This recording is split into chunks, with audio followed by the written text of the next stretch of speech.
So one of the biggest questions I get is if we need to make yogurt on the specific carbohydrate diet, if it has to be homemade. And the answer is yes, it does. So I am Sherry Lipp with Happy Gut for Life, and today I am showing you how I make 24-hour SCD yogurt. Be sure to stay tuned because I'm going to be sharing a few tips, a few yogurt making secrets along the way, including my quick cool method that actually gives you a sweeter, better tasting, creamier yogurt. So be sure to stay tuned to figure out how you can get the perfect SCD yogurt. The reason that we are making homemade yogurt is that it needs to be fermented for 24 hours. This removes the lactose from the yogurt and makes it easier to digest. Well, it saves the probiotics. So you might have seen my other video where I am using my Instant Pot to make SCD yogurt. You can definitely do that. It's a very easy way to make it. But you can also use a yogurt maker. So I have the Luvele. I really like this one a lot. I've had it a couple of years now, and I make it quite frequently because I like to save my Instant Pot for cooking other things. And as we know, making yogurt uses the Instant Pot for 24 hours, so it's not available for other uses. And so I like having the yogurt maker, which is set. The Luvele offers 24 hours of fermentation time. It has a set temperature, so it works out really well for me to use a yogurt maker. A couple of things you should know about the Luvele. If you have an older one, your yogurt jar will look like this, and it has a different kind of lid on it. And the jar can be washed in the dishwasher, but the lid can't. So that's one thing to know about it. So this lid actually comes on. It has like a typical kind of rubber seal there. If you have a newer one, your jar will look like this. It has yogurt in it. This is the yogurt I am about to show you how I made. So this jar has a silicone lid that is very easy to get on and off, which I like a lot. And it also definitely has a big thing here, and that is the silicone band that goes around it, because it's easy to drop the jar, especially when you're washing it. So it's very nice that they added this. Well, you might not know is that when you're buying it, you probably saw that there were two choices. One was with the jar like I just showed you, and then you could also buy one that holds the small containers. But did you know that these containers also fit in the same base that the big jar fits into? So I actually use these for when I make heavy cream yogurt. I put it in here because I don't make as much at a time. So also, if you want to make a small batch of yogurt, you get 4 of these. These ones have the old lid, which is kind of like the one I showed you with the first jar. But actually the new ones actually have silicone lids, kind of like the big jar I just showed you. So, but I bought these right before they did that, and I wish I had waited just a little bit longer, but it's fine. It works fine. These ones can be hard to get off once it seals on there.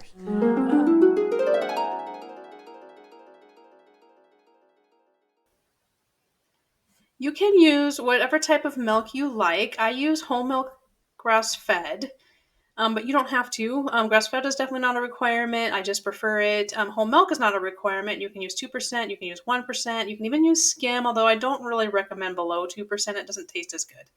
But it's possible. It still comes out. It's much thinner. It's way more tart, and I don't enjoy eating it, so I don't eat it.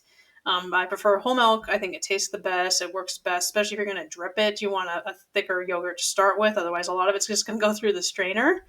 And so that's what you need there. And as far as the starter, you need 1/2 cup of commercial yogurt. To be SCD, technically, you're supposed to not have bifidus, so that is completely up to you. If you are avoiding bifidus, get one without bifidus. If you're not, then you can use whatever type of commercial yogurt you prefer. I like to use my Instant Pot to heat the milk, but you can still do it on the stove if that's what you prefer.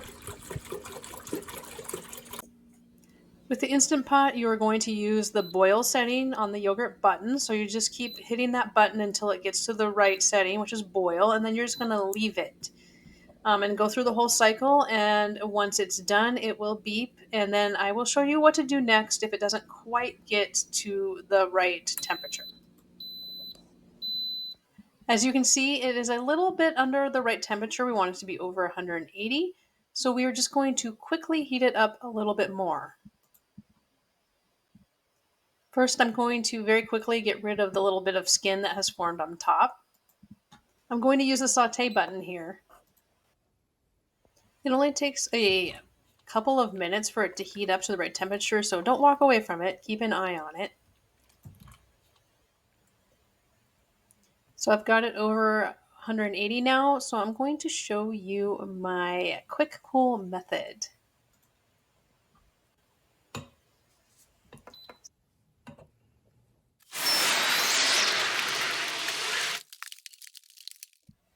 To cool my heated milk down quickly, I let it cool for about 15-20 minutes. Then I fill the sink up with some cold water and put the pot in there. And then I just add some ice packs, and that will cool it down very quickly.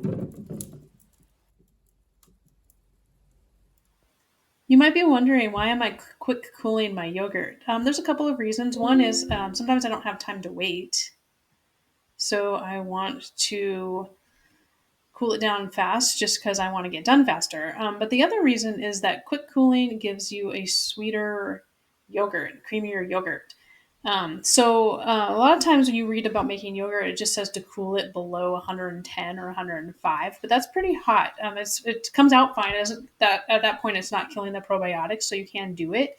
But for ideal tasting yogurt, you actually want it to be down below 90. So a lot of times I cool it down to like around 78 degrees or so. And you'll see here that I cooled it down a little bit more, but actually yogurt can be made even if it's cooled all the way down. Like you can refrigerate your yogurt, your heated milk, once you cool it down enough for the refrigerator, you can refrigerate it and make it later. It is totally fine to have cold milk want to start the fermentation process. It'll just take it a little longer to get up to heat, but we're doing it for 24 hours. So it does not hurt anything to have the milk all the way cold before you start your fermentation. It has only been about 15 minutes, as you can see this cooled down below 70 degrees. I usually actually cool it to about 77 or so, but getting the camera set up, I went a little longer than usual. Just removing that little bit of skin on top that formed again. I'm going to quickly whisk my yogurt starter before I add the milk. Now I'm going to add my cooled milk to my yogurt starter and whisk that together.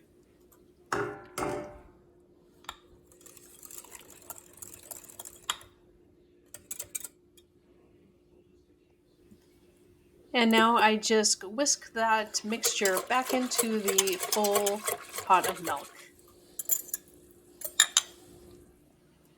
This is the base of the Luvele. The heating element is in the middle there, and you can see it's a little dark because I have hard water, but it's fine.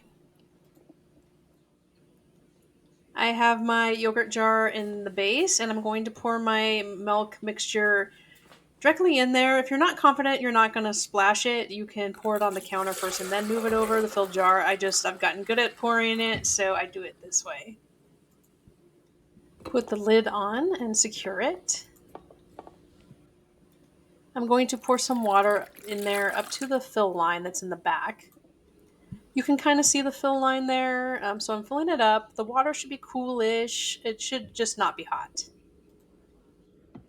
Just putting the lid on and we are ready to program it.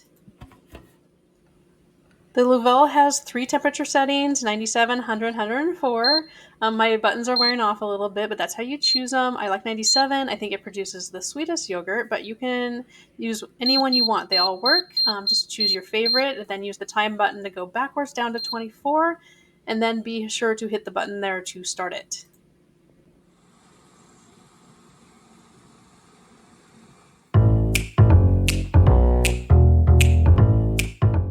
When the yogurt's done, it will beep and it will show you this OF message.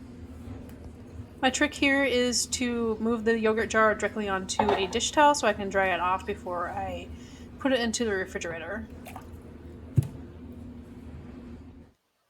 So I'm just drying this off all the way so it's not slippery or dripping when I move it. I will usually take the lid off to make sure the yogurt is set, and also to dry off the inside of the lid. That helps keep a little bit of the moisture out of there.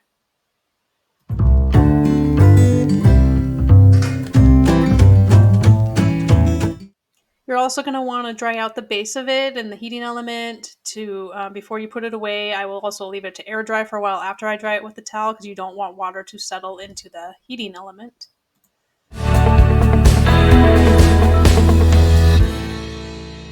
And that is my how-to on using the Luvele to make yogurts, to make SCD 24-hour yogurt. I hope that you found this video helpful, and if you did, please give it a like so I can get your feedback. I love getting your feedback. It really helps me out in planning new videos. So thank you so much, and be sure to tune in for the next video. See you next time.